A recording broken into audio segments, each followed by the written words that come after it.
জয় হিন্দ বন্ধুরা, আমার রান্নাঘরে তোমাদের সবাইকে স্বাগত জানাই। এখন আমি করব ফলি মাছের ঝোল।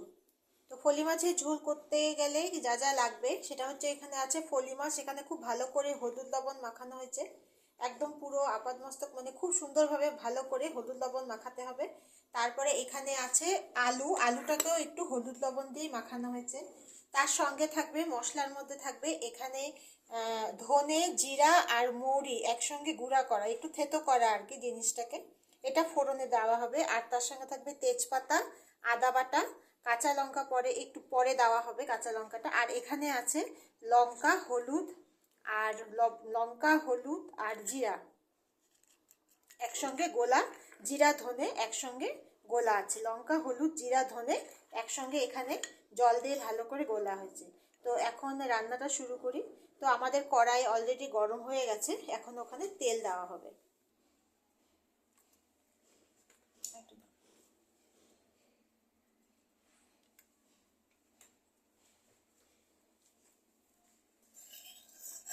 তেলটা গরম হয়ে গেলে আগে আমরা মাছগুলোকে ভাজা করে নেব। প্রথমে আলুটাকে একটু ভাজা করে নিচ্ছি।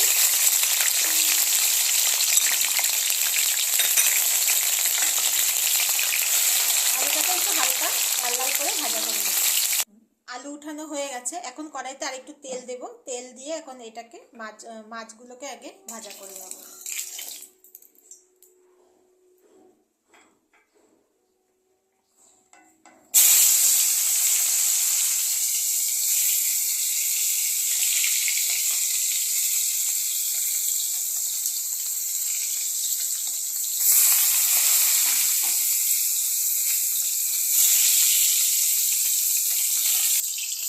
মাছগুলো হালকা ভাজা হয়ে গেছে, মাছগুলোকে উঠিয়ে নিতে হবে।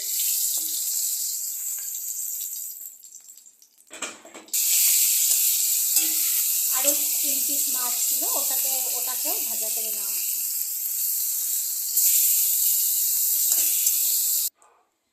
সব মাছগুলোকে ভাজা করা হয়ে গেছে, এখন এটার মধ্যে আর একটু তেল দিয়ে দেওয়া হবে।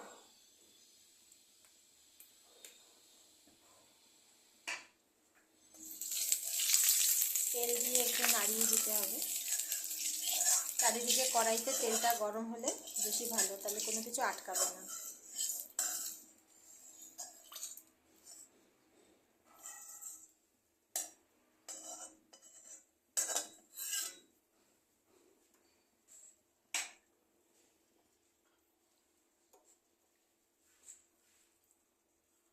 সবার প্রথমে দিয়ে দেওয়া হচ্ছে ধনে, জিরে আর মৌরি, যে থেতো করে রেখেছিলাম সেটা সবার প্রথমে ফোড়নে দিয়ে দেওয়া হবে।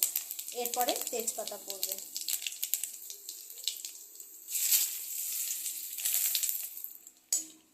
একটু নেড়ে নিতে হবে।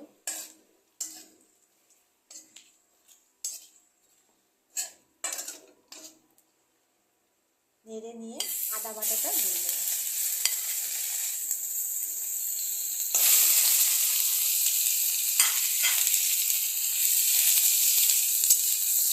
আদা বাটাটা দিয়ে 1 মিনিট মতো ওটাকে নাড়তে হবে।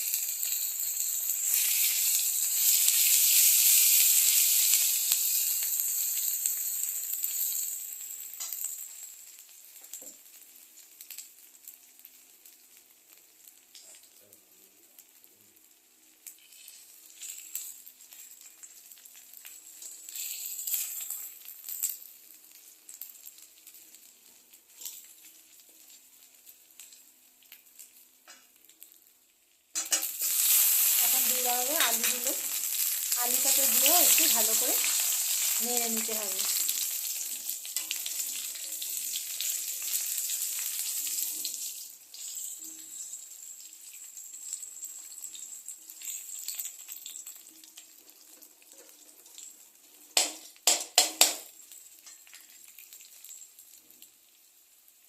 এরপর দেওয়া হবে গুলে রাখা মশলাটা, হলুদ, লঙ্কার গুঁড়া, জিরার গুঁড়া, ধনের গুঁড়া একসঙ্গে মিক্স করা হয়েছিল জলের মধ্যে, সেটাকে দিয়ে দিতে হবে।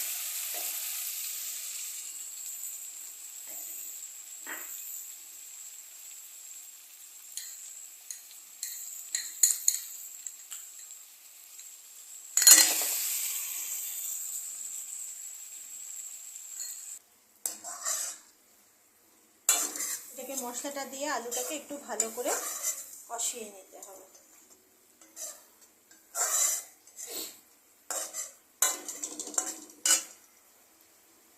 এরপরে দেওয়া হবে লবণ, পরিমাণ মতো লবণটা দিয়ে দেবে।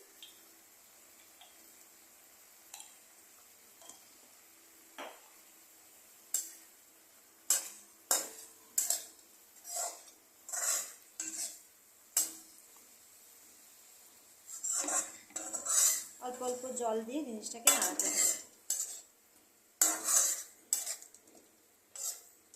গ্যাসের আঁচটাকে মিডিয়াম থেকে একটু কমিয়ে রাখবে, তাহলেই হবে।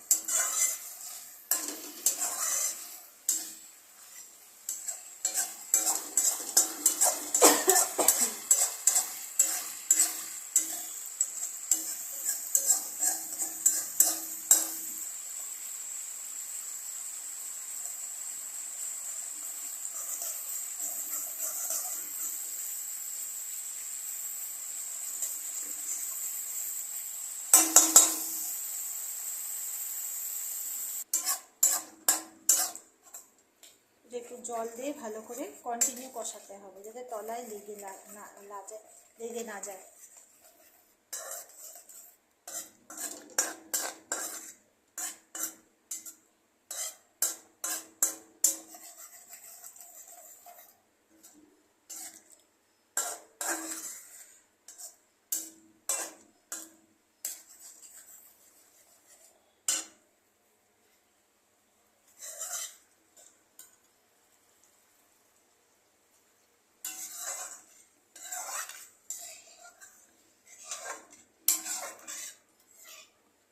এটা কষানো হয়ে গেছে।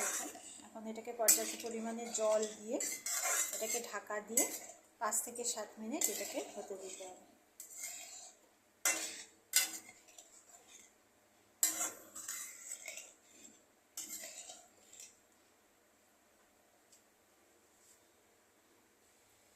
হয়ে গেছে আমাদের 5 মিনিট। তো 5 মিনিট পরে দেখবো ঝোলের অবস্থাটা কি। তো এখন মোটামুটি ঝোলটা একটু শুকিয়েও এসছে, আলুটাও মোটামুটি অল্প সিদ্ধ হয়ে গেছে। আধা সিদ্ধ হওয়া অবস্থাতে মাছগুলোকে ছেড়ে দিলে ভালো।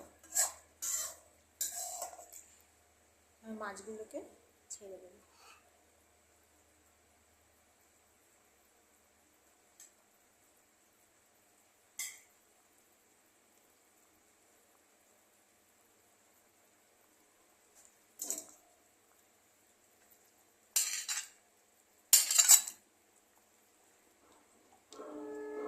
কাঁচা লঙ্কাগুলো দিয়ে দেবো।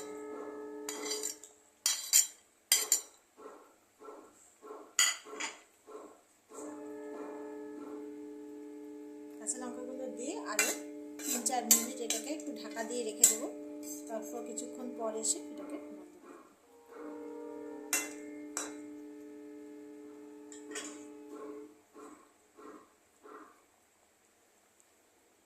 আঁচটাকে একটু মিডিয়াম থেকে একটু কম আঁচ করে দেবো এবং ঢাকা দিয়ে দেবো।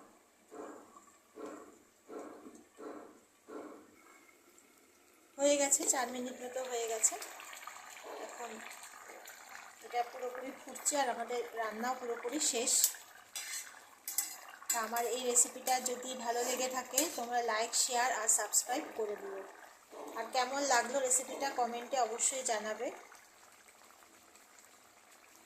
তোমরা যদি আলু ফলি মাছের অন্য ধরনের কোনো রান্না জানো সেটা আমার সাথে শেয়ার করবে।